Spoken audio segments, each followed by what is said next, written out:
हाँ जी, let's start with binomial theorem.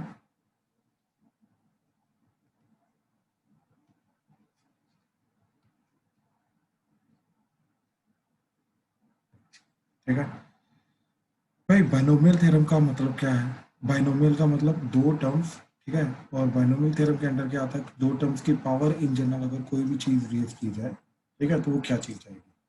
ठीक है। पहले हम देखेंगे जो normal standard binomial theorem defined है वो क्या चीज है। Then we will look at कि अगर उसका एक एक्सटेंशन होता है कि बायनोमियल थ्योरम के अंदर अगर कोई भी पावर रेज कर दी जाए तो क्या जाए, राइट। तो जैसे रैशनल, इरेशनल, राइट, फ्रैक्शन हो जाए तो क्या जाएगा? ठीक है। तो सबसे पहले हमारा आता है कि x प्लस वाई की पावर n करना, फिर n is any whole number. ठीक है, तो इन दैट केस इसकी पावर क्या जाएगी? इन जनरल एक्सपेंशन क्या होगा वो चीज़ को समझना। ठीक है। तो इसको समझने के लिए, ठीक है, सबसे पहले तो हमें ये चीज़ पता होनी चाहिए कि एन सी आर का मतलब क्या होता है। Choosing r objects from n, and इसका फॉर्मूला होता है n factorial by r factorial n minus r factorial. एक तो ये चीज़ हमें पता होनी चाहिए।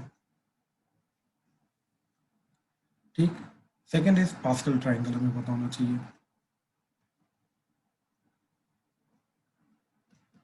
तो व्हाट इज पास्कल ट्राइंगल? ठीक है। तो हमने क्या किया, ट्राइंगल जो वन वन वन, ठीक है, ये सबसे स्मॉलेस्ट ट्राइंगल है जिसके अंदर हमने क्या किया, तीनों एक्सट्रीम कॉर्नर्स के अंदर हमने वन वन को प्लेस किया। अब एक और रो ऐड करो नीचे। ठीक है। इसका रूल क्या रहेगा कि एक्सट्रीम कॉर्नर्स जो है ये हमेशा वन वन रहेंगे, ये वन वन, एंड अंदर वाला यहाँ पे जो एलिमेंट आएगा वो इन दोनों का एडिशन आएगा, तो यहाँ पे क्या आ जाएगा, टू। ऐसे यहाँ पे एक्सट्रीम वन वन, एंड इधर क्या आ जाएगा, थ्री, इधर क्या आ जाएगा, थ्री। ठीक। फिर अगेन एक्सट्रीम वन वन, इधर आ जाएगा फोर, इधर आ जाएगा सिक्स, इधर आ जाएगा फोर। फिर एक्सट्रीम वन वन, इधर आ जाएगा फाइव, इन दोनों का सम, फिर इधर आ जाएगा टेन, फिर इधर आ जाएगा टेन, फिर इधर आ जाएगा फाइव। ठीक है। तो इस तरीके से ये जो ट्राइंगल चलता रहता है चलता रहता है चलता रहता है, इसको बोलते हैं हम पास्कल ट्राइंगल। सिक्स, ये कितना आ गया, 15, ये आ गया 20, ये आ गया अगेन 15, ये आ गया सिक्स, ये आ गया वन। ठीक है, इस तरीके से ये चलता रहेगा, इसको बोलते हैं पास्कल ट्राइंगल। ठीक है। ये पास्कल ट्राइंगल का रिप्रेजेंट क्या करता है? ठीक है। पास्कल ट्राइंगल एक्चुअली में रिप्रेजेंट करता है कोफिशिएंट्स ऑफ, ठीक, row of Pascal triangle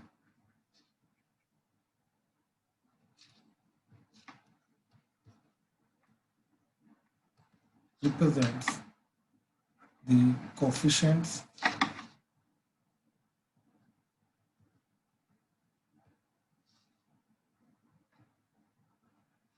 of x plus y power n। ठीक, ये एक्चुअली में एक पर्टिकुलर रो जो है, ये x प्लस वाई की पावर n को ओपन करके जो टर्म्स बनती हैं, उन टर्म्स के जो कोफिशिएंट्स हैं ये उनको रिप्रेजेंट करते हैं। ठीक है। अब बड़ी सिंपल सी एग्जांपल देता हूँ। ठीक है, जैसे x प्लस वाई की पावर वन, तो ये one dot x plus one dot y जाएगा, मतलब बेसिकली एक्स प्लस वाई जाएगा, राइट। तो ये जो वन वन आ रहा है ये आ रहा है। ठीक है। सिमिलरली हमने क्या किया, x प्लस वाई की पावर टू किया, तो ये आ जाएगा x square one dot x square plus two dot x y plus one dot y square. Again coefficients क्या जा रहे हैं, ठीक, ध्यान से देखो, वन टू वन, ये आ जाएगा वन टू वन। ठीक है। Next is x plus y का क्यूब, तो one dot x cube plus three dot x square y plus three dot x y square plus one dot y cube. अब ये जो कोफिशिएंट्स जा रहे हैं, वन थ्री थ्री वन, ये coefficients मिल रहे हैं। ठीक है। इस तरीके से ये जो चीज़ है, this is x plus Y की पावर जीरो का कोफिशिएंट, क्योंकि anything raised to power zero तो वन ही होता है। This is x plus Y की पावर वन के coefficients, this is x plus Y की पावर 2 के coefficients, this is x plus Y की पावर 3 के coefficients, this is x plus Y की पावर 4 के coefficient, this is x plus Y की power 5 के coefficient, this is x plus Y की power 6 के कोफिशिएंट। तो बेसिकली nth रो जो होती है वो x प्लस वाई की पावर n के कोफिशिएंट्स को रिप्रेजेंट करती है। ठीक है, एक तो चीज है यहाँ। सेकेंड इज कि देखो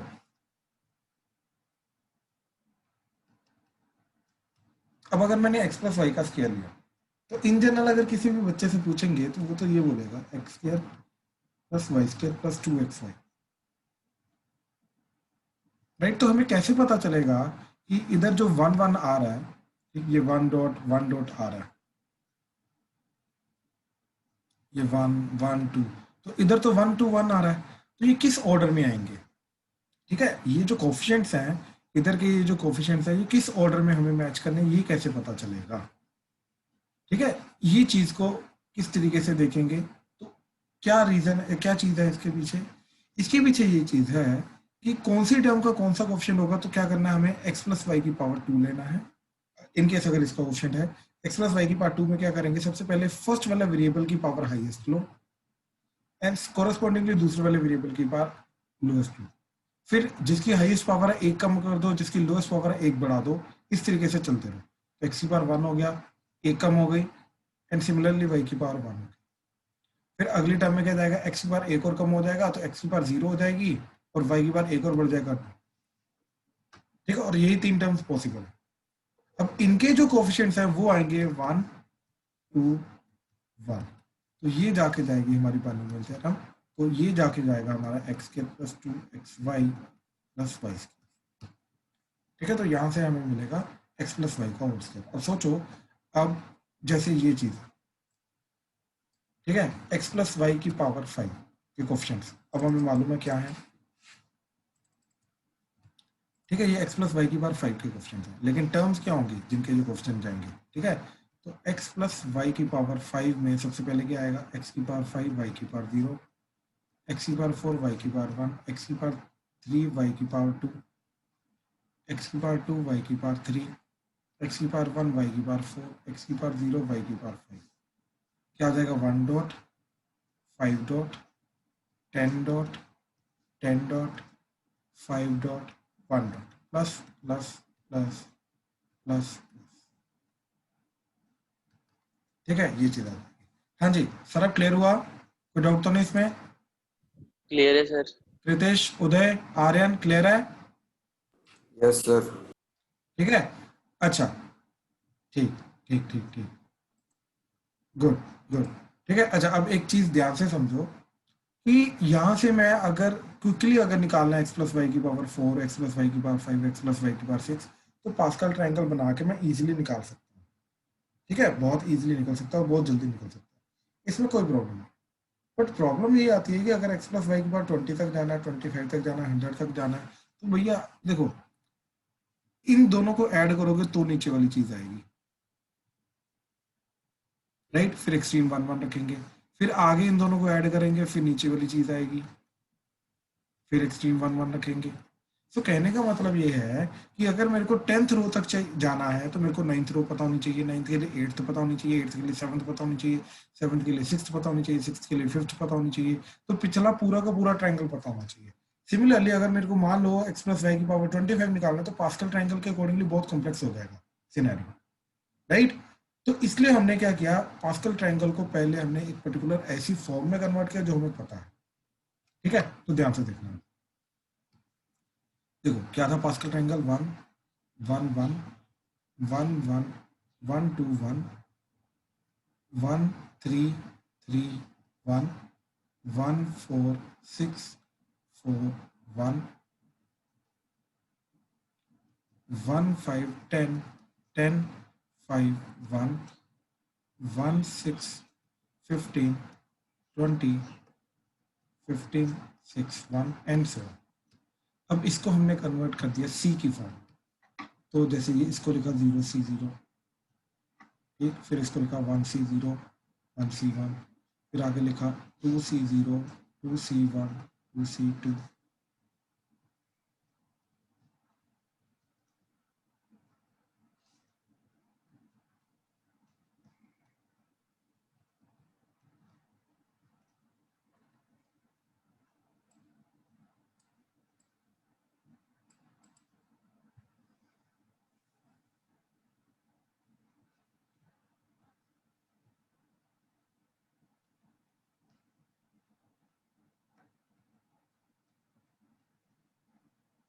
ठीक है, इस तरीके से। सो ठीक है, तो बेसिकली जैसे ये था,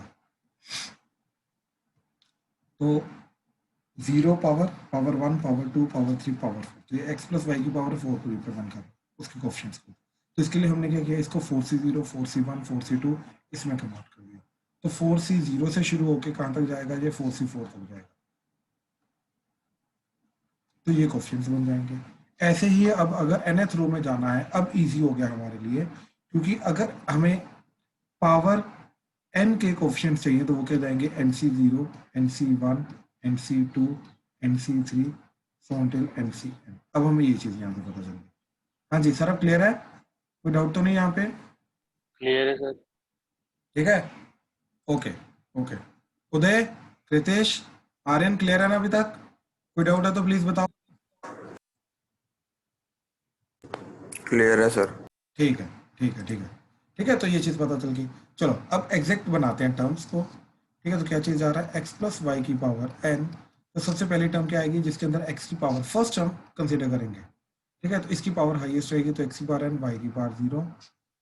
फिर आएगी x की पावर n माइनस 1, y की पावर 1।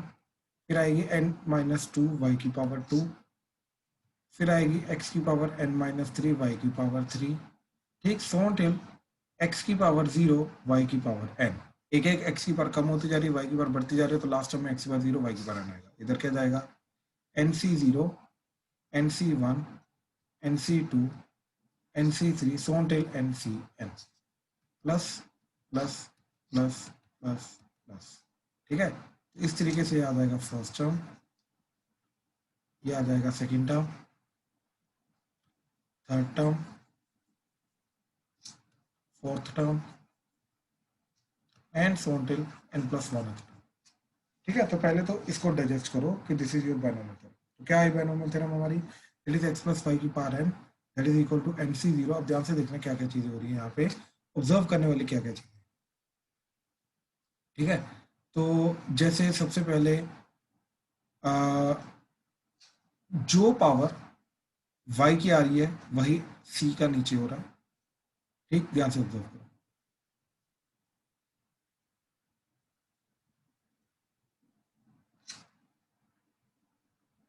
ठीक है, सबसे पहला तो ये। And the other thing is, जो ऑब्जर्व करनी है हमें, वही चीज n से x की पावर से सब्ट्रैक्ट हो रही है, जो y की पावर है। ठीक, तो मैं इसको ऐसे लिख सकता हूं, इसकी जनरल टर्म को NCR x y, y की पावर है। सबसे पहले तो ये चीज आ गई, यहाँ पे r लिखा, यहाँ पे r लिखा। अब यहाँ पे n में से वही चीज माइनस हो जाएगी, तो इधर आ जाएगा n माइनस r।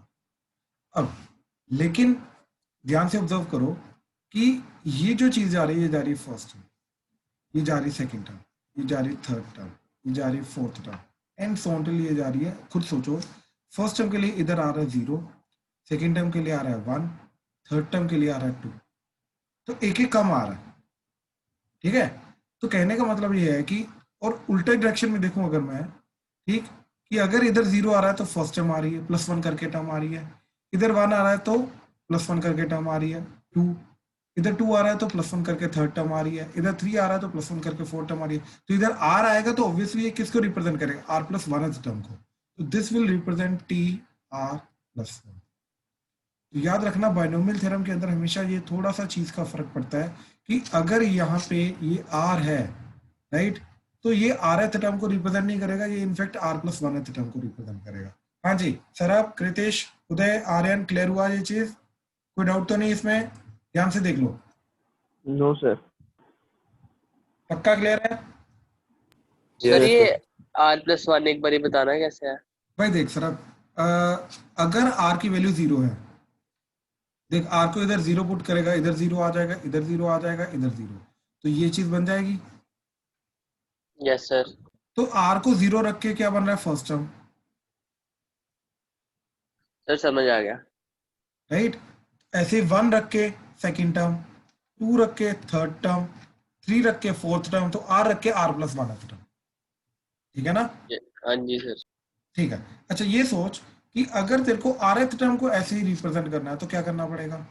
याद रख कि जो ये वाली चीज है वो इधर जाएगी, अब इधर जाएगी, वही चीज इधर जाएगी, ठीक, एंड वही चीज इधर जाएगी। बात समझा? लेकिन यहाँ पे क्या होना चाहिए, +1 वाली फॉर्म होनी चाहिए। क्लियर हुआ? Yes sir. ठीक है। अब अगर मेरे को टी आर निकालना है, अब यहाँ पे +1 तो है नहीं, तो हम क्या करेंगे, +1 - 1 करेंगे, तो ये आ जाएगा TR-1 +1। अब ये टोटल आर एक्ट करेगा, ये चीज, ये आर एक्ट करेगा, तो क्या चीज चली जाएगी, that is equal to NCR-1 x की पावर n-r-1 y की पावर r-1। आई होप ये चीज क्लियर हुई। Yes sir. तो ये rth टर्म को रिप्रेजेंट कर रहा है। अब तुम्हें क्लियरली दिखाई दे रहा है rth टर्म बहुत गंदी आ रही है, क्योंकि 1 1 1 हर जगह आ रहा है, राइट, -1 हो जाए, +1 हो जाए, जो भी है, राइट। इसलिए हम instead of doing the rth term, हम इसके अंदर r+1th टर्म करते हैं। क्यों? क्योंकि r+1th टर्म एक्चुअली में निकालना बायनोमियल थ्योरम में वो सिंप्लीफाइड हो जाता है, क्योंकि वो r की टर्म्स में आ जाता है, इसलिए rth टर्म निकालते हैं। क्लियर हुआ? Yes sir. पक्का? कोई डाउट तो नहीं इसमें? No sir. ओके, ओके, ठीक है, चलो आगे आगे देखते हैं अभी।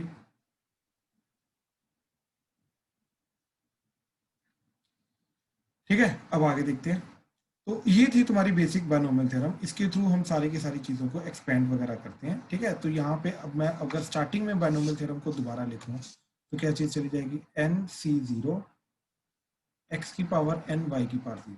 अब क्या करो पता है, ये इसकी वैल्यू बढ़ाते रहो, और वही जो वैल्यू बढ़ा रहे हो वो n से इधर x की पावर में जो n है उससे माइनस करते रहो, तो क्या आ जाएगा, NC1 x की पावर n-1 y की पावर प्लस NC2 x की पावर n-2 y की पावर 2 प्लस NC3 x की पावर n-3 y की power 3 plus so on till NCn maximum चला गया, x की पावर n-n चला जाएगा, वो 0 हो गया, y की पावर n आ गया। ठीक है, तो इस तरीके से ये सारी की सारी चीजें।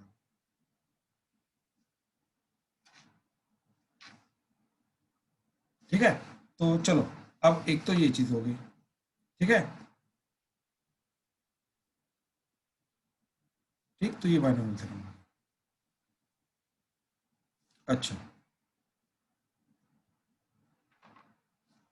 अब इसी के रिलेटेड अगर हम देखें, ठीक है, तो सिंपल सा example, 6th term in the expansion of, let's say, 2x square minus 1 by 3x square power 12। ठीक है, तो अब बायनोमियल थ्योरम कैसे लगाएंगे, जो जस्ट अभी हमने देखी है। ठीक है, इस चीज के अंदर कैसे लगाएंगे, तो यहाँ पे ये फर्स्ट टर्म एक्ट करेगी, ये सारी की सारी, एंड अब बीच में माइनस आ रहा है, अब माइनस को कैसे हैंडल करेंगे मैं वो बताता हूँ। ठीक है, तो ये y एक्ट करेगी, राइट, लेकिन एक्चुअली में y जो है वो साइन के साथ एक्ट करेगी, तो इसको लिखेंगे हम ऐसे, 2x square plus -1 by 3x square, ऐसे एंड ऐसे, एंड इन दोनों की पावर ये एक्ट करेगा 12, इस तरीके से। अब 6th टर्म चाहिए, तो यानी कि हमें चाहिए T6, लेकिन इसको +1 वाली फॉर्म में लिखेंगे तो ये आ जाएगा T5 + 1, so that would be equal to n क्या एक्ट करेगा 12, तो आ जाएगा 12C5, r की value 5, first term, second term, इस तरीके से। तो सेकेंड टर्म की क्या, देखो सेकेंड टर्म की पावर क्या जाता है, जो इधर r5 होता है, ठीक, इधर r होता है, तो क्या आ जाएगा, -1 by 3x स्क्वायर, ठीक, -1 by 3x स्क्वायर की पावर 5, एंड इधर क्या आ जाएगा, that is 2x square, and इसकी पावर में क्या आएगा, दैट इज 12 - 5, तो क्या आ जाएगा, 12C5 2x स्क्वायर की पावर 7 -1 by 3x स्क्वायर की पावर 5। ठीक है, तो क्या आ जाएगा, देखो जरा, 2 की पावर 7, 3 की पावर 5 एंड -1 की पावर 5, तो ये तीन चीजें तो सबसे पहले बाहर आ गई, तो ये नेगेटिव साइन आ जाएगा। फिर 12C5 एज इट इज, बाकी बचेगा x की पावर। ठीक है, अब x की पावर क्या आएगा, ऊपर आ रहा है x की पावर 7 to the 14, और नीचे आ रहा है x की पावर 5 to the 10, तो फाइनल क्या बना, -12C5 2 की पावर 7 डिवाइडेड बाय 3 की पावर 5 इंटू x की power 4. So this is the 12th term, sorry 6th term in 2x square minus 1 by 3x square की पावर 12. तो जो नेगेटिव होता है ना उसको हमेशा हम सेकंड टर्म के साथ कंसीडर करते हैं. हाँ जी, क्लियर हुआ कैसे किया? कोई डाउट तो नहीं इसमें? क्लियर है सर. ठीक ठीक ठीक है. अच्छा, अब ये चीज सोचो, नेक्स्ट एग्जांपल कि क्वेश्चन है जैसे, ठीक है, find the term independent of x या स्लैश कांस्टेंट टर्म.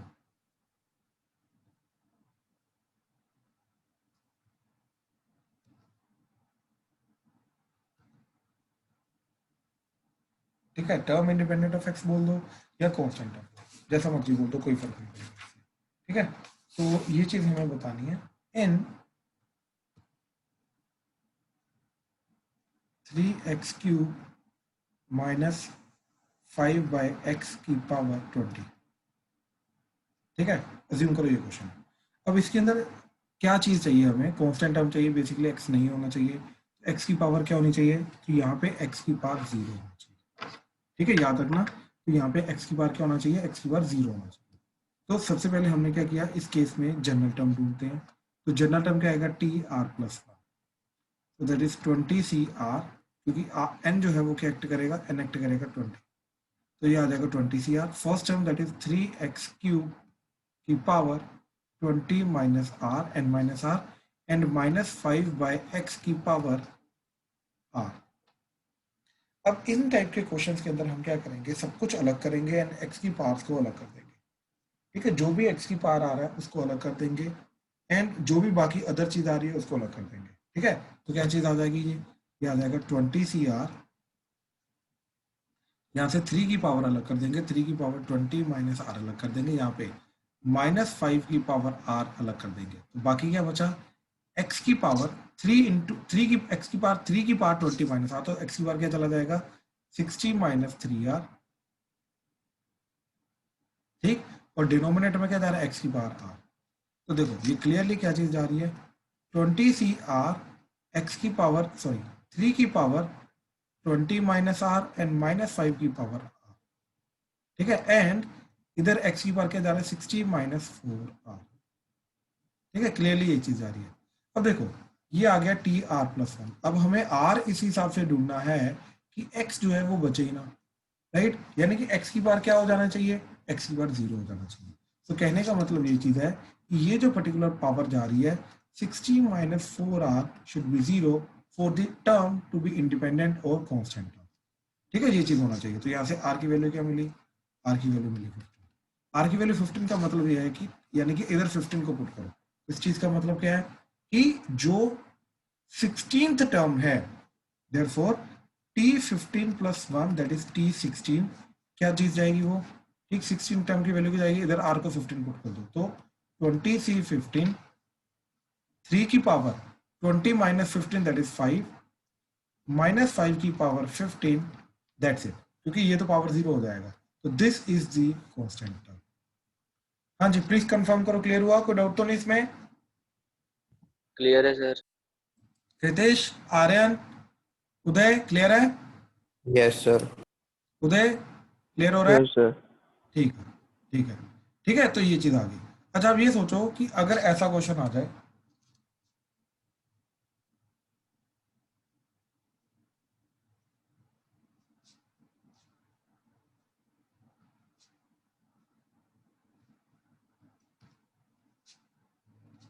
ठीक है, ये इसमें क्या करोगे? सोचो जरा. इसमें कांस्टेंट टर्म ढूंढनी है, तो इसके अंदर बाइनोमियल मल्टीप्लाई हो रहा है एक्स बार 13. ठीक है, तो इसमें क्या करोगे? सोचो. तो इसके अंदर से एक्स की पावर 13 है, तो ऑब्वियसली इसके अंदर से एक्स की पावर माइनस 13 चाहिए, तभी जाके हमारा कांस्टेंट टर्म जाएगी. ठीक है, तो अब कोई भी पर्टिकुलर टर्म के अंदर से, मतलब एक्सपेंशन के अंदर से हमें कोई पर्टिकुलर एक्स की पावर चाहिए, तो उसको निकालने के लिए हम क्या करेंगे? ऑब्वियसली इसका जनरल टर्म निकालेंगे. ठीक, तो ये आ जाएगा 20 CR लेकिन ये आएगा टी आर प्लस, क्या आ जाएगा 20 CR 2x की power 20 minus r plus sorry 5/x² की पावर आर। अब इसके अंदर से x की पावर में हमें क्या चाहिए -13, ठीक, और 1/x की पावर 13 चाहिए। x की पावर इधर से सिर्फ x की पावर निकाला तो x की पावर क्या आ रहा है 20 माइनस आर, ठीक है, इधर से क्या आ जाएगा x की पावर 20 माइनस आर,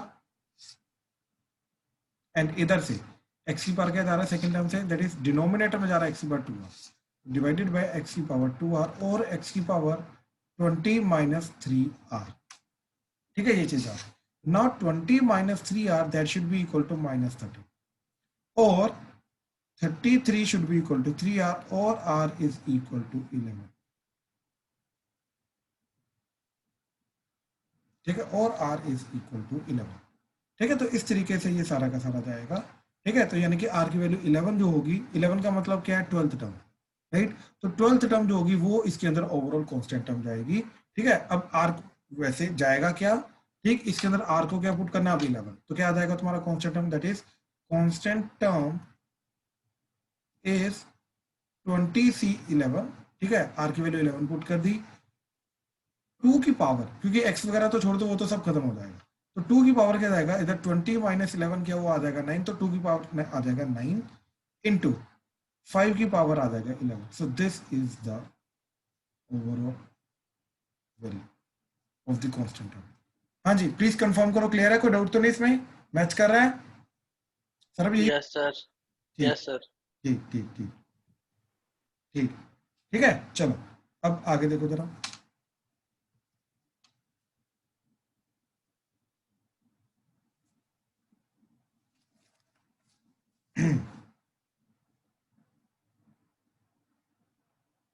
मैं कुछ क्वेश्चन दे रहा हूँ, ये बिल्कुल बेसिक वाले हैं, इसी के थ्योरम के रिलेटेड, बायनोमियल के एक्सपेंशन के, ठीक है, तो इनको जरूर देखो जरा।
हाँ जी प्लीज ध्यान से करना। देखो जरा, हाँ जी, तो फर्स्ट में क्या आ रहा है, क्या आ रही है आर की वैल्यू?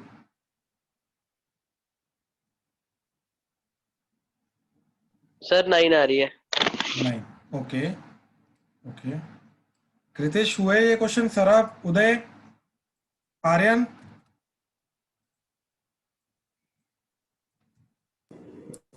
यस सर, हो गया। थर्ड वाला नहीं ठीक हुआ। ठीक ठीक ठीक, थर्ड वाला मैं करता हूँ discuss। देखो जरा, अब rth टर्म का कोफिशिएंट इसकी एक्सपेंशन में क्या चीज जाएगी? ठीक है, तो पहले तो ये सोचो कि टी rth क्या जाएगा तुम्हारा, T R minus one plus one, तो ये आर एक्ट करेगा, तो उसके अंदर क्या आ जाएगा, 20 C r-1 एक्स की पावर r-1, तो कोफिशिएंट जाएगा ये। ठीक, तो दैट इज 20 C r-1। अब अगला क्या जा रहा है, इसको लिखोगे टी आर प्लस फोर को लिखोगे, that is T R plus three plus one, तो ये पूरी की पूरी चीज आर एक्ट करेगी, तो क्या आ जाएगा तुम्हारा, that is 20 C r+3 x की पावर r+3। ठीक है, अब इन दोनों के कोफिशिएंट जो है वो बराबर है, तो कोफिशिएंट्स क्या क्या जा रहे हैं, दैट इज एक जा रहा है 20 C r-1, एक जा रहा है 20 C r+3। अब ये दोनों बराबर है।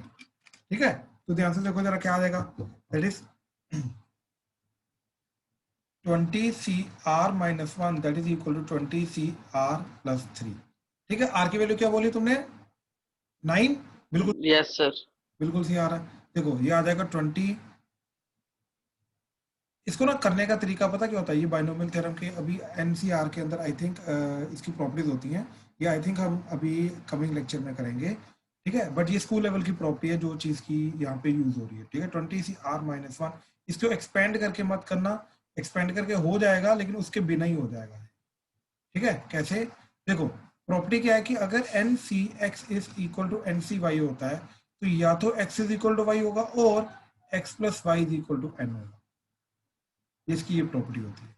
क्या चीज, या तो ये दोनों बराबर होंगे और अदरवाइज इन दोनों का सम जो है ये एन के बराबर होगा।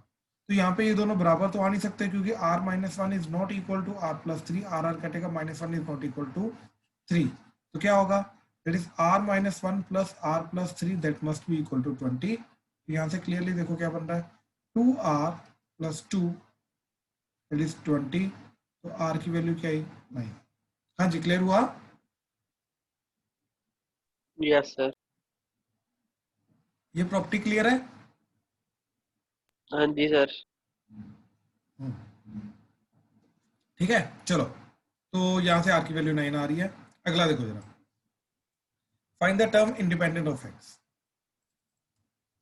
ठीक है, तो टर्म इंडिपेंडेंट ऑफ एक्स जो इसके अंदर जाएगा वो किस तरीके से जाएगा कि इसकी एक्सपेंशन में टोटल आएंगे 10 terms, t1 t2 so on till t10। अब ये 1 plus x plus two x cube, अब 1 को किससे मल्टीप्लाई करोगे, कांस्टेंट टर्म जनरेट हो, इधर की जो कांस्टेंट टर्म है उसको 1 से मल्टीप्लाई करेंगे, तो हमें क्या निकालना है, 3/2x² माइनस 1/3x की पावर 9 से सबसे पहले निकालना कांस्टेंट, एंड उसको मल्टीप्लाई करेंगे हम इधर 1 के साथ, ये कांस्टेंट टर्म बनेगी। फिर इधर की जो x है, राइट, इधर की 1/x से मल्टीप्लाई होगा तो कांस्टेंट टर्म जनरेट होगी, यानी कि हमें 1/x वाली टर्म को मल्टीप्लाई करना है अगेन इस x के साथ। ठीक, तो ये आ जाएगा 1.x के साथ, तब जाके कांस्टेंट टर्म जनरेट होगी।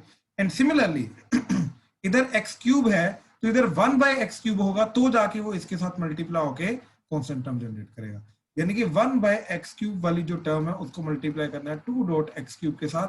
इन तीनों टर्म्स का जो भी चीज आएगी उनको ऐड करेंगे, फिर जाके मेरे को कांस्टेंट टर्म फाइनल क्रिएट होगी। हाँ जी, मेथड क्लियर हुआ, क्या करना है इसके अंदर, प्लीज कंफर्म। Yes sir. ठीक, तो हमने ये चीज को पकड़ा, that is 3/2x² minus 1/3x की पावर 9, तो इसका NCR जनरल टर्म लिखा। ठीक, ये 3/2x² की power 9 minus r minus 1/3x की पावर r। हाँ जी, क्लियर है? ठीक, अच्छा, अब इसके अंदर से सिर्फ x की पावर को उठाया, तो x की पावर क्या जा रहा है, 18 माइनस 2r। ठीक, क्योंकि हमें सिर्फ अभी जो ढूंढना है वो सिर्फ x की पावर से फर्क पड़ता है। ठीक है, तो एक सेकेंड, हाँ जी,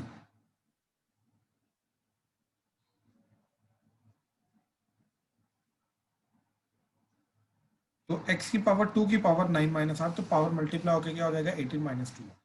ठीक है, देन डिनोमिनेटर में x की पावर आ जा रहा है, वो ऊपर आके क्या हो जाएगा x की पावर 18 माइनस 3 है।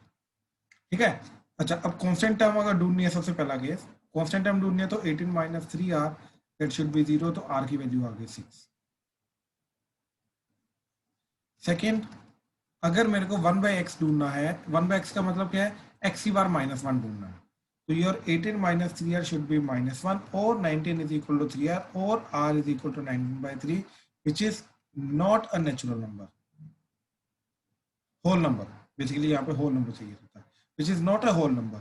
सो ये बेसिकली कहने का मतलब ये है कि ये वाली टर्म पॉसिबल ही नहीं है, ये चीज पॉसिबल ही नहीं है।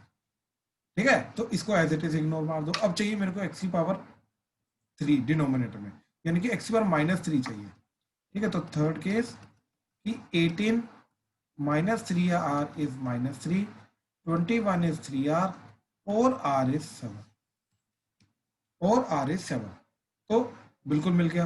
अब क्या करना है, r को 6 पुट करना है, तो मेरी कांस्टेंट टर्म जनरेट हो जाएगी, उसको 1 से मल्टीप्लाई करना है। r को 7 पुट करना है, उसको हमें 2 से मल्टीप्लाई करना है, तब जाके मेरी कांस्टेंट टर्म जनरेट होगी। ठीक है, तो अब इसको अगेन दोबारा पकड़ा। अच्छा, अब ध्यान से देखो जरा, r इक्वल टू 6 के लिए, ठीक, जो चीज जा रही है वो क्या जा रही है, n की वैल्यू क्या है 9, तो 9c6, x को तो छोड़ ही दो, वो तो सारा का सारा कैंसिल आउट हो जाएगा। बाकी क्या बचा, यहाँ पे जब 6 पुट किया तो 9 माइनस 6 क्या हो जाएगा 3। ठीक, तो 3/2 की पावर 3 हो रहा है, तो 3/2 की पावर 3 इंटू -1/3 की पावर 6, इधर -1/3 की पावर 6 होगा, तो ये आ जाएगा -1/3 की पावर 6। एक तो ये टर्म बनी। ठीक, 7 पुट करके क्या चीज जा रही है, ठीक, 7 पुट करके जा रहा है 9c7, 3/2 की power 9 minus 7 that is 2 and -1/3 की पावर 7। ठीक है, तो इस तरीके से ये दो टर्म जा रही है, लेकिन इसको मल्टीप्लाई करना है 1 के साथ, इसको मल्टीप्लाई करना है 2 के साथ, फिर ऐड करना है, फिर जाके क्वेश्चन मिलेगा। क्यों, क्योंकि इधर क्या आ रहा है 2x³ आ रहा है, तो जो 1/x³ वाली टर्म है उसको 2 से मल्टीप्लाई करना पड़ेगा, राइट। तो ओवरऑल क्वेश्चन क्या जा रहा है अब हमारा, दैट इज 9c6, यहाँ पे 3 का क्यूब करेंगे तो 27 डिवाइडेड बाय 2 का क्यूब 8, और इधर -1 का तो पावर 6 करेंगे +1 हो जाएगा, तो 1/3 की पावर 6 है। अच्छा, ये 3 की पावर 3 इंटू 3 की पावर 3 लिख सकते हैं, तो ये 3 की पावर 3 कटेगा इसके साथ। ठीक है, प्लस 2 इंटू 9c7, इधर आ जाएगा 3 स्क्वायर डिवाइडेड बाय 2 स्क्वायर, और इधर आ जाएगा एक नेगेटिव, -1 की पावर 7 में से माइनस बाहर आ जाएगा, तो इधर माइनस आ जाएगा, और ये आ जाएगा 1/3 की पावर 7, तो ये कटेगा तो 3 की पावर 5, तो 9c6 into 1/8 into 1/27 -2 into 9c7 into 1/4 into 3 की पावर 5, जो भी आ रहा है इस चीज को कैलकुलेट कर लो, that is the final answer. हाँ जी, प्लीज कंफर्म करो, क्लियर हुआ, क्या करना है इसमें। सर सर जैसे x था वो तो होल नंबर वो आया नहीं, तो वो तो आ जाएगा, तो फिर वो कांस्टेंट टर्म थोड़ा ना होगी। समझा नहीं मैं क्या बोल रहे हो, एक्स। सर वो हाँ? x मल्टीप्लाई होगा तो फिर वो कांस्टेंट टर्म थोड़ा ना बनेगी। इसके अंदर हाँ जी सर। नहीं भाई, पता क्या हो रहा है, हम इसके अंदर से वो टर्म ढूंढ रहे हैं जिसके अंदर 1/x है, वो टर्म जब इसके साथ मल्टीप्लाई होगा, राइट, तो क्या बन जाएगा, वो कांस्टेंट टर्म जनरेट करेगा ना। सर हमने कोई ऐसी टर्म नहीं ढूंढनी है एक्सपेंशन में कि वो मतलब वो उससे ऊपर वाले से मल्टीप्लाई हो तो इकट्ठा ही कांस्टेंट आ जाए, ऐसा नहीं हो सकता। नहीं नहीं, मैं एक चीज समझाता हूँ, एक चीज समझाता हूँ। ठीक है, इसके अंदर से इकट्ठा कांस्टेंट नहीं आ सकता ना इसके अंदर, क्योंकि 3 अलग अलग टर्म है। देखो, मान लो एक x की टर्म है, एक 1/x की टर्म है, एक 1/x² की टर्म है। ठीक है, इधर मेरे पास है 1 + x + x² + x³ + x की पावर 4, मान ले, अज्यूम करिए। ठीक है, अच्छा अब ध्यान से देख भाई, जब भाई ये चीज मल्टीप्लाई होगी इसके साथ, तो x जनरेट होगा, इसके साथ x², इसके साथ x³ पावर 1, एक x की पावर 1 है ना, तो मल्टीप्लाई होगा सबकी पावर x + 1 हो जाएगा, तो इसके अंदर पावर 1 ऐड हो जाएगा, इस पावर 2, पावर 3, पावर 4, पावर 5, तो कोई भी कांस्टेंट टर्म जनरेट नहीं, बात समझा? तो ये यस सर। मल्टीप्लाई हो, ये कांस्टेंट टर्म जनरेट नहीं हो सकती, राइट? तो ये सोचना पड़ा ना कि इसको मैं इधर की कौन सी टर्म के साथ मल्टीप्लाई करूं कि कांस्टेंट टर्म जनरेट हो जाए, बात समझा? हाँ जी सर। अब देख भाई कि अगर मैंने इसको मल्टीप्लाई किया 1 के साथ तो अगेन कांस्टेंट टर्म जनरेट नहीं होगी, तो 1/x को किसके साथ मल्टीप्लाई करूंगा? सिर्फ x वाली टर्म के साथ मल्टीप्लाई करूंगा तो जाके कांस्टेंट टर्म जनरेट होगी। तो इधर से हमें टर्म्स चूज करनी पड़ेगी कि किसको मैं इससे मल्टीप्लाई करूं कांस्टेंट आए, किसको मैं इससे मल्टीप्लाई करूं कांस्टेंट आए, किसको मैं इससे मल्टीप्लाई करूं कांस्टेंट आए। एक्स स्क्वायर को जब मैं 1/x² से मल्टीप्लाई करूंगा तभी कांस्टेंट आ सकती है, इसके अलावा there is no other way, बात समझा? Yes sir. ये हमारा जो क्वेश्चन है it is 1 + x + 2x³ into यहाँ पे 3/2x², 3/2x² माइनस 1/3x। तो ऐसे ही इसकी पावर 9 के अंदर जब मैं इसको एक्सपेंड करूंगा पावर 9 तो टोटल 10 टर्म्स आएंगी, हर एक के अंदर कोई ना कोई डिफरेंट x की पावर रहेगी, है ना? अब वो टर्म्स को मैं उनमें से 10 टर्म्स में से किसको, कौन सी टर्म को 1 से मल्टीप्लाई करूंगा कांस्टेंट आ जाए, किसको मैं x से मल्टीप्लाई करूंगा कांस्टेंट आ जाए, किसको मैं x³ से मल्टीप्लाई करूंगा कांस्टेंट आ जाए।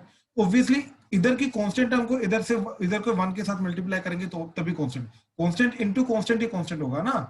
ऐसे ही इधर 1/x वाली टर्म जो है उसको x से मल्टीप्लाई करूंगा कांस्टेंट आएगा, इधर 1/x³ वाली टर्म जो है उसको x³ वाली टर्म से मल्टीप्लाई करूंगा तो कांस्टेंट आएगा, बात समझा भाई सर?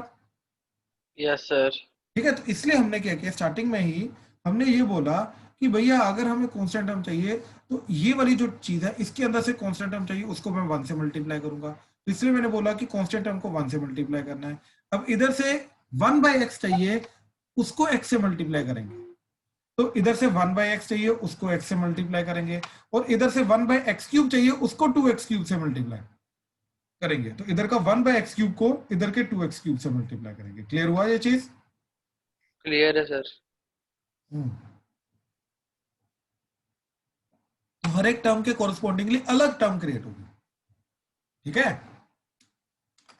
ठीक है, हर एक टर्म के कोरस्पॉन्डिंगली अलग अलग कांस्टेंट टर्म्स क्रिएट हो भी सकती है, नहीं भी हो सकती।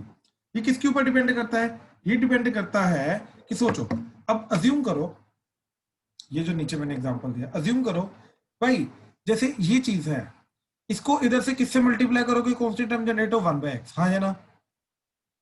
Yes sir. लेकिन इधर 1/x होनी भी तो चाहिए। अब अज्यूम करो अगर इधर 1/x आ ही नहीं रही तो इसकी जो मर्जी टर्म को इससे मल्टीप्लाई करो कांस्टेंट टर्म जनरेट ही नहीं हो सकती। कहने का मतलब ये चीज जो है ये कांस्टेंट टर्म जनरेट कर ही नहीं सकती, वही चीज इधर हुई।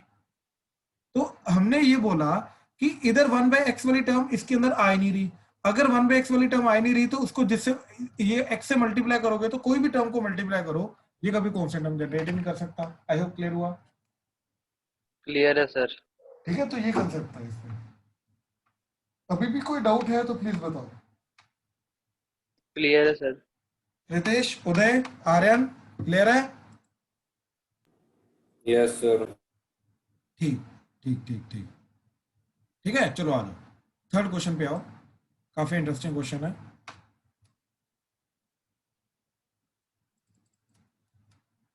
ठीक है, अब ध्यान से देखना इसके अंदर क्या चीज हो रही है।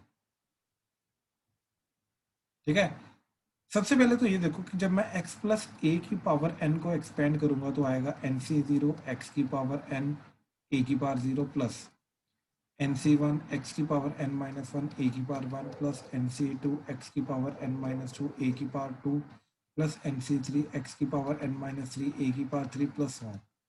ठीक है, अब लास्ट टर्म क्या आ रही है उससे कोई फर्क नहीं पड़ता क्योंकि वो ओड है इवन है, ये चीज हमें पता ही नहीं चलेगी। ठीक है, अब ध्यान से देखो जरा, ये आ रही है ओड वाली odd position terms, first term, third term, fifth term and so on, and ये आ रही है even position terms, second term, fourth term, ठीक है, then sixth term and so on.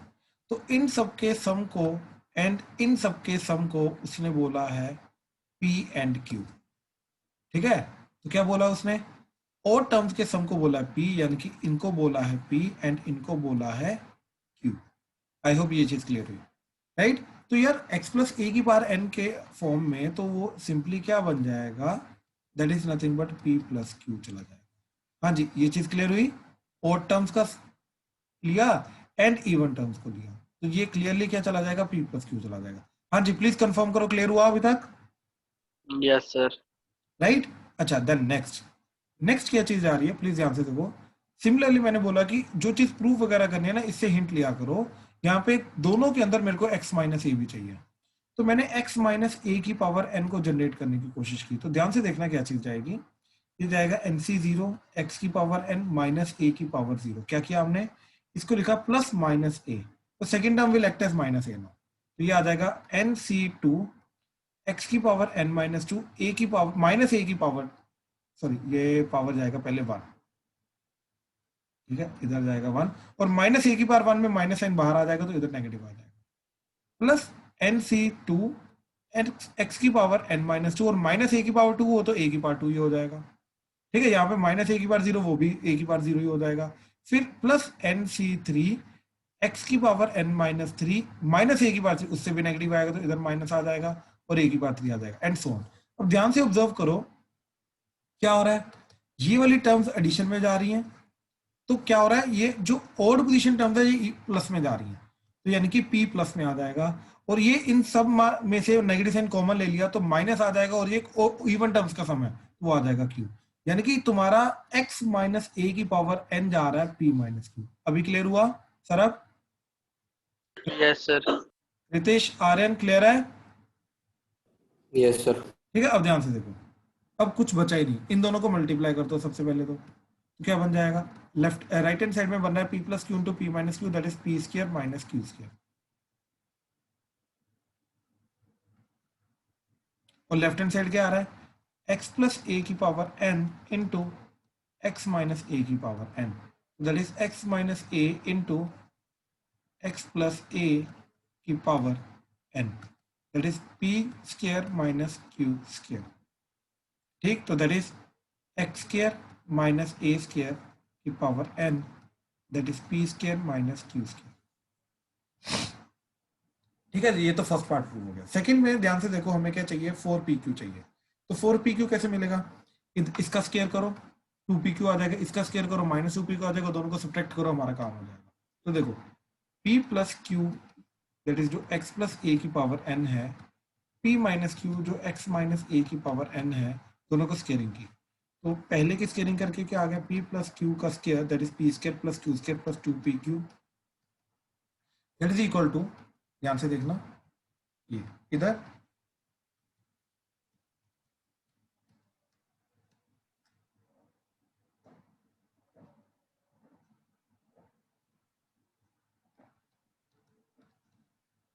ठीक है। अब दोनों को सब्ट्रैक्ट कर दो, दिस माइनस दिस, तो क्या होगा, पी स्क्वायर क्यू स्क्वायर कटेगा, दिस माइनस दिस हो गए, दोनों ऐड हो जाएंगे, तो आ जाएगा 4pq that is equal to x plus A की power 2n minus x minus A की पावर 2n, और ये चीज हमें प्रूव करनी थी। हाँ जी सर, अब क्लियर हुआ? सेकंड क्यों नहीं हुआ? अरे सर वो मैंने गलत मतलब नीचे वाली टर्म को ऊपर से माइनस कर दिया तो वो माइनस आ ही आ रहा था। ओके ओके ओके, ठीक है, मतलब एक माइनस साइन फालतू का जनरेट हो रहा था ना। हाँ जी सर। ठीक है ठीक है, मतलब वो a माइनस बी करना, तूने b माइनस ए कर दिया। Yes sir. ठीक है ठीक है ठीक है ठीक है, क्लियर है ये क्वेश्चन? फिर अभी क्लियर है ना कैसे करना है? Yes sir. ठीक है, चलो आ जाओ फोर्थ क्वेश्चन पे आओ। फोर्थ क्वेश्चन के अंदर क्या बोला, नंबर ऑफ इरेशनल टर्म्स। तो एक चीज चेक करो कि जितने भी इसकी टर्म्स आएंगी एक्सपेंड होके, ठीक, पहले तो कितनी टर्म्स आएंगी, देखो nc0 से लेके ncn तक जाता है, तो nc1 nc2, तो 1 से लेके n तक तो n टर्म्स, प्लस 0 करोगे तो n प्लस 1 टर्म। तो कहने का मतलब ये है कि किसी की भी पावर n जब एक्सपेंड करोगे, राइट, किसी की भी पावर जब एक्सपेंड करोगे टोटल n प्लस 1 टर्म्स आएंगी, ठीक है। तो सबसे पहले तो ये कंसेप्ट आ गया, ठीक है। अच्छा, द नेक्स्ट इज कि इसको एक्सपेंड करो जरा, इसकी जितनी भी टर्म्स आएंगी एक्सपेंड होगी, उसके अंदर या तो रैशनल आएंगी और इरेशनल टर्म्स। अब या तो रैशनल ढूंढ लो या तो डायरेक्टली इरेशनल ढूंढो, जो इजी है ढूंढना वो ढूंढो, ठीक है, इसके लिए मैंने क्या किया, इसको पहले जनरल टर्म लिखी टी आर प्लस 1, क्या जाएगा 45C आर 4 की पावर 1 बाय 5 की पावर 45 माइनस आर एंड 7 की पावर 1 बाय 10 की power r, so that is 45C r 4 की power 45 minus r by 5 and 7 की पावर आर बाय 10। हाँ जी, क्लियर है? Yes sir. अब देखो यहाँ पे रैशनल टर्म ढूंढना बहुत इजी है, क्यों? क्योंकि रैशनल टर्म का मतलब क्या है कि इसकी भी पावर होल नंबर बन जाना चाहिए, इसकी भी पावर होल नंबर बन जाना चाहिए, बात समझे? इरेशनल टाइप नहीं जाना चाहिए। क्लियर हुआ ये चीज? ठीक है, यस सर। ध्यान से देखो, उस चीज के लिए क्या करेंगे, ठीक है, कि सबसे पहले इसको, इसके अंदर से इरेशनलिटी नहीं आनी है तो आर जो है वो 10 का मल्टीपल होना चाहिए, तो आर जो है वो 0 10 20 30 40 50 60, लेकिन 45 तक जा सकता है, यानी कि सिर्फ ये यही टर्म्स हो सकती हैं, ये 5 टर्म्स आ रही हैं जो हो सकती है, बात समझे? इन्हीं में से हो सकता है। अब ये वाली वैल्यू इधर पुट करने के बाद इधर भी इरेशनल नहीं बचना चाहिए 5, तो 45 माइनस ये चीज करने के बाद नीचे 5 का मल्टीपल, ऊपर 5 का मल्टीपल क्रिएट होना चाहिए, तो नीचे 5 का कट जाना चाहिए, तो वो हर एक टर्म के लिए हो रहा है, यानी कि ये 5 टर्म्स जो हैं, राइट, आर की ये पर्टिकुलर वैल्यू के लिए आर को इधर 0 पुट करोगे तो आ जाएगा फर्स्ट टर्म, तो फर्स्ट टर्म पोजीशन चलो छोड़ो, तो टोटल 5 टर्म्स आ रही हैं जो रैशनल है। क्लियर हुआ? Yes sir. तो 5 टर्म्स अगर रैशनल हैं, टोटल मेरे पास कितने टर्म्स है 46, तो टोटल 46 टर्म्स हैं, ठीक, 5 रैशनल प्लस इरेशनल, तो इरेशनल टर्म्स कितने 45 माइनस 5, तो देयर आर 41 इरेशनल टर्म्स इसके अंदर। हाँ जी, प्लीज कंफर्म करो, क्लियर है? कोई डाउट तो नहीं इसमें? क्लियर है सर। ठीक है, चलो, तो आज हमने बिल्कुल बेसिक जो है वो कवर अप किया है, इसकी थोड़ी सी प्रॉपर्टीज भी है बेसिक में, वो कल पहले देखेंगे, फिर आगे इसका कंटिन्यू करेंगे। ठीक है, चलो आज यहीं पे खत्म करते हैं। Thank you, done.